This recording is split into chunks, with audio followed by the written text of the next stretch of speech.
Hello friends, welcome to Rimi's food and vlog. ഇന്ന് ഞാനൊരു കൂട്ടുകറിയുടെ recipe ആയിട്ടാണ് വന്നിട്ടുള്ളത്. കൂട്ടുകറി പല സ്റ്റൈലിൽ ഉണ്ടാക്കാറുണ്ട്.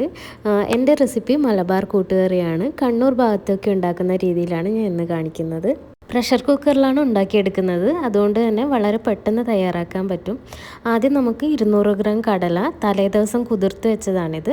ഇതാദ്യം നമുക്ക് വേവിച്ചെടുക്കാം. വേവാൻ ആവശ്യമായിട്ടുള്ള വെള്ളവും ഉപ്പും മഞ്ഞൾപ്പൊടിയും കൂടെ ചേർത്ത് ഒരു 3-4 വിസിൽ വരുന്നവരെ വേവിച്ചെടുക്കാം. 3 വിസിലിന് ശേഷം തുറന്നു നോക്കിയതാണിത്. ഈ ഒരു പാകമാകുമ്പോൾ ഇതിലേക്ക് നമുക്ക് മുറിച്ച് വെച്ചിട്ടുള്ള കായയും ചേനയും കൂടെ ചേർത്ത് 2 വിസിൽ വരുന്നവരെ വേവിക്കണം. 200 ഗ്രാം ചേനയും 200 ഗ്രാം പച്ചക്കായാണ് എടുത്തിട്ടുള്ളത്. കായ തോലോടുകൂടെ തന്നെയാണ് അരിഞ്ഞിട്ടുള്ളത്. കടലക്ക് വേവ് കൂടുതലുള്ളത് കൊണ്ടാണ് ആദ്യം തന്നെ ഒരു 3 വിസിലടിച്ചത്. ഇനി ഇതൊരു 2 വിസിൽ കൂടി അടിക്കുമ്പോഴേക്കും കടലയും ഈ കഷ്ണങ്ങളെല്ലാം പാകത്തിന് വെന്ത് കിട്ടും. ഇതിലേക്ക് കുറച്ച് മഞ്ഞൾപ്പൊടിയും 1.5 ടീസ്പൂൺ മുളക് പൊടി എരിവുള്ള മുളക് പൊടിയാണ് എടുത്തിട്ടുള്ളത്. 1/2 ടീസ്പൂൺ കുരുമുളക് പൊടിയും കൂടെ ചേർക്കുന്നുണ്ട്. ഉപ്പ് നേരത്തെ തന്നെ കടല വേവിക്കുമ്പോൾ ചേർത്തുകൊണ്ട് നോക്കിയിട്ട് കുറവാണെങ്കിൽ മാത്രം ചേർത്ത് കൊടുത്താൽ മതി. കടല വെന്ത വെള്ളം ആവശ്യത്തിനുള്ളത് കൊണ്ട് വെള്ളം ഞാൻ വീണ്ടും ചേർക്കുന്നില്ല. ഇനി ഇത് 2 വിസിൽ വരുന്നവരെ വേവിച്ചെടുക്കാം. നിങ്ങൾക്ക് വേണമെന്നുണ്ടെങ്കിൽ കടല സെപ്പറേറ്റ് ആയിട്ടും വേവിക്കുക. അതേപോലെ തന്നെ ഈ കഷ്ണങ്ങളും സെപ്പറേറ്റ് ആയിട്ട് വേവിച്ചെടുക്കാം. എളുപ്പത്തിന് വേണ്ടിയിട്ടാണ് ഞാനിങ്ങനെ ചെയ്യുന്നത്. കഷ്ണങ്ങളൊക്കെ വേവുന്ന സമയം കൊണ്ട് നമുക്ക് ഇതിലേക്കുള്ള അരപ്പ് റെഡിയാക്കിയെടുക്കാം. ഒരു 2-3 പിടി ചിരകിയ തേങ്ങ എടുത്തിട്ടുണ്ട്. വളരെ കുറച്ച് തേങ്ങ മതി. തേങ്ങ വറക്കുമ്പോൾ കൂടുതൽ ചേർത്താൽ മതി.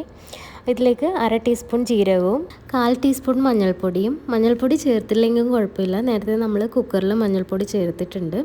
ഇത് തരിതരിപ്പായിട്ടാണ് അരച്ചെടുക്കേണ്ടത്. നല്ലപോലെ അരഞ്ഞു പോകരുത്.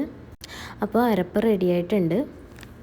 ഇതിപ്പോൾ 2 വിസിലടിച്ച് ആവി പോയ ശേഷം തുറന്നതാണ്. പാകത്തിന് വെന്ത് വന്നിട്ടുണ്ട്.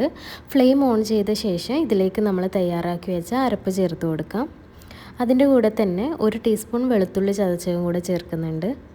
ഇനി ഇത് നന്നായി ഇളക്കി യോജിപ്പിച്ച ശേഷം തേങ്ങയുടെ പച്ചമണം മാറുന്നവരെ ഒന്ന് തിളപ്പിച്ചെടുക്കാം.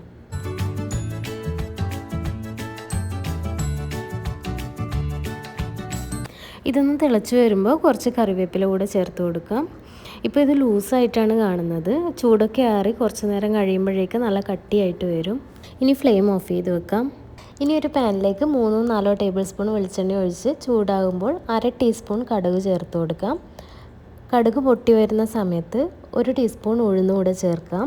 ഉഴുന്ന് കളർ മാറി വരുന്ന സമയത്ത് കുറച്ച് കറിവേപ്പില ചേർക്കാം. ഇനി തേങ്ങ ചേർത്ത് കൊടുക്കണം. ഏകദേശം അരമുറി തേങ്ങയാണ് ഞാൻ ചേർത്തിട്ടുള്ളത്.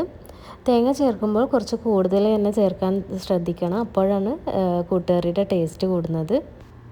ഇനി ഇത് ലോ ഫ്ലെയിമിൽ വെച്ച് ബ്രൗൺ കളർ ആകുന്നവരെ ഒന്ന് ഇളക്കി കൊടുക്കണം. തേങ്ങ ഒന്ന് മൂത്ത് വരുമ്പോൾ നമുക്കിതിലേക്ക് വറ്റൽമുളക് ചേർത്ത് കൊടുത്ത് ഒന്ന് വഴറ്റിയെടുക്കാം. അപ്പോൾ തേങ്ങ നന്നായിട്ട് ബ്രൗൺ കളറായിട്ട് വന്നിട്ടുണ്ട്. ഇനി ഒരു 1/2 ടീസ്പൂൺ കുരുമുളക് പൊടി ഇതിലേക്ക് ചേർത്ത് ഇളക്കി കൊടുക്കാം. ഇനി നേരത്തെ തയ്യാറാക്കി വെച്ചിട്ടുള്ള കറി ഇതിലോട്ട് ഒഴിച്ചു കൊടുത്ത് നന്നായിട്ട് മിക്സ് ചെയ്ത് കൊടുക്കാം.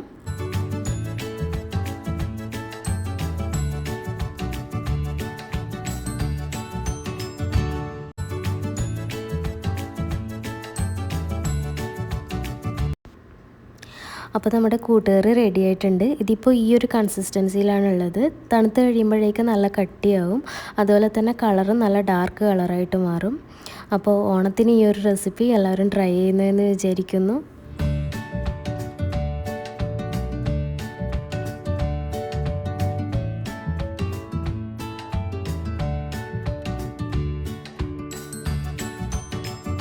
വീഡിയോ ഇഷ്ടമായാൽ ലൈക്ക് ചെയ്യാനും സബ്സ്ക്രൈബ് ചെയ്യാനും മറക്കരുത്. വീണ്ടും മറ്റൊരു വീഡിയോയിൽ കാണുന്നവരേക്കും ബൈ.